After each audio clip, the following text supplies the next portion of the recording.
morning. As we know that climate crisis is killing people both in rich countries and the vulnerable countries like Pakistan. So we are here today at COP-26 to take distinguished recommendations and the opinions from our speakers that is invited from different embassies and parliamentarian sector. We are here to make an urgency about the smoke screen and climate markets, and further to push for the climate resilient net plans. Now we will look forward for the opinions and the best recommendations from our panelists. So the main thing we want out of COP26 is that commitment to net zero. So for all countries to come forward with their commitments as was agreed in Paris, and then to help vulnerable countries like Pakistan. I am very, very convinced that Pakistan has a big leadership role to show. Prime Minister Imran Khan has very strong environmental credentials. The billion tree tsunami shows what you can do for nature-based solutions, and I'm quite excited about building that conversation with business, the private sector and youth, so that Pakistan and others in the region can be a real part of driving change in Glasgow. I think we cannot afford with another delay.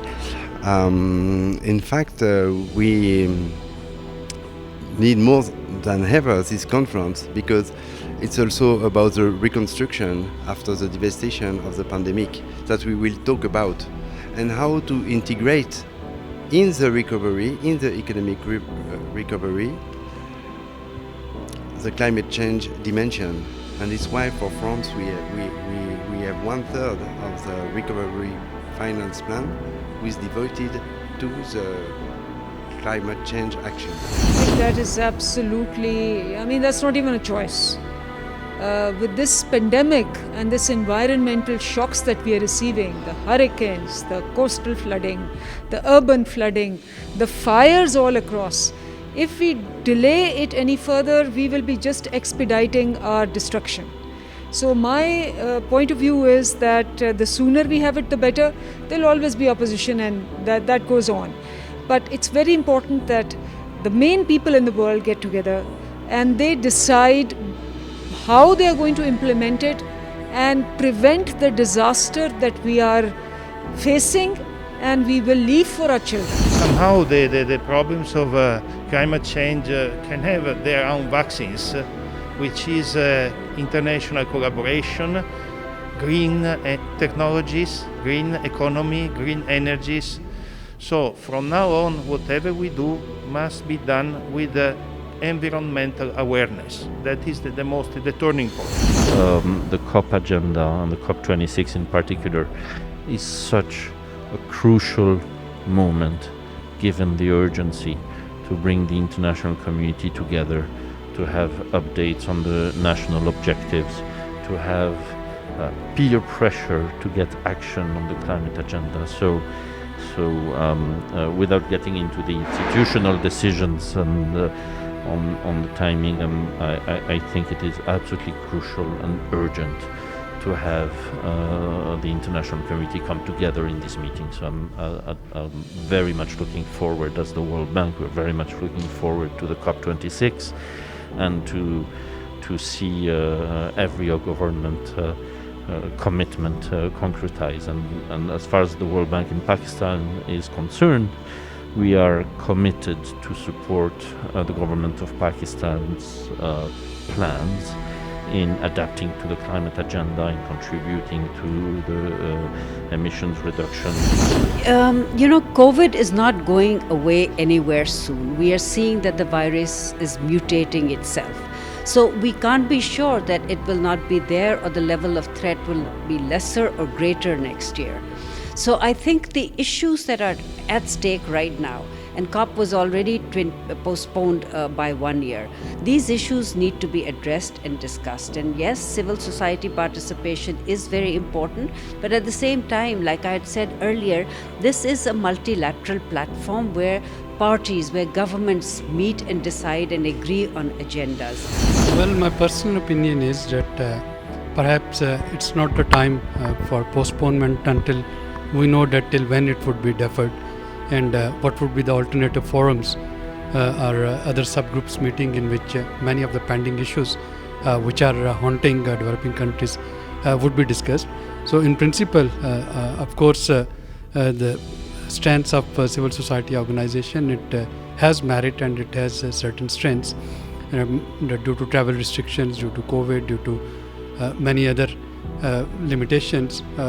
Most of the observers and civil society and delegates, they would not be able to participate in COP26, but perhaps we need to then emphasize on making it a hybrid event where the civil society participants, those who can't travel, they can at least give their contribution in a meaningful manner through other audiovisual means and through using the latest technology. But plainly postponing it, and we don't know when COVID situation would improve, and if it improves, perhaps it will create a dent on the progress that the global community wants to achieve out of it. COP has already been postponed once. It was scheduled to be held in November last year. It was rescheduled this year. As I mentioned in my presentation also, because of COVID, the preparatory process, which consists of hundreds of meetings, has suffered. There is a case for a further postponement, but on the other hand, there is also a stronger argument for keeping the conference, even if the results are not entirely 100% positive, and because the challenge of climate change is too big and too serious and to be put off. There are decisions that have to be taken, and there is the opportunity of renewing political commitment. So the British government is determined. I mean, they are even prepared to arrange vaccination of all the delegates as well as the civil society representatives. I'm not sure, but I think the conference should take place. And if there are problems, there are enormous problems left over from Madrid, and new problems. They can be handled next year. So I think that so much of effort has now gone into COP26, and it has already been postponed by a year. So I guess the event is now scheduled to take place from the 31st of October till the 12th of November. It is being regarded as one of the most momentous events. It is being regarded as an event where important policy decisions have to be made. They have to be taken because there is a global rising of temperatures. So I think the event should take place. We should look forward to that event, because at that particular event about 40,000 people are expected to participate from all over the world, like over 200 international leaders, then people from the civil society, people from the organizations which are responsible for mitigating the negative effects of climate change. So I think Pakistan should go there with a very clear policy. That I think is very important, because we are now talking about reducing carbon emissions. We are talking about reducing the temperatures. So I think it's an important event. We should participate. So we brought for you a useful suggestions, opinions, review, previews by our distinguished speakers.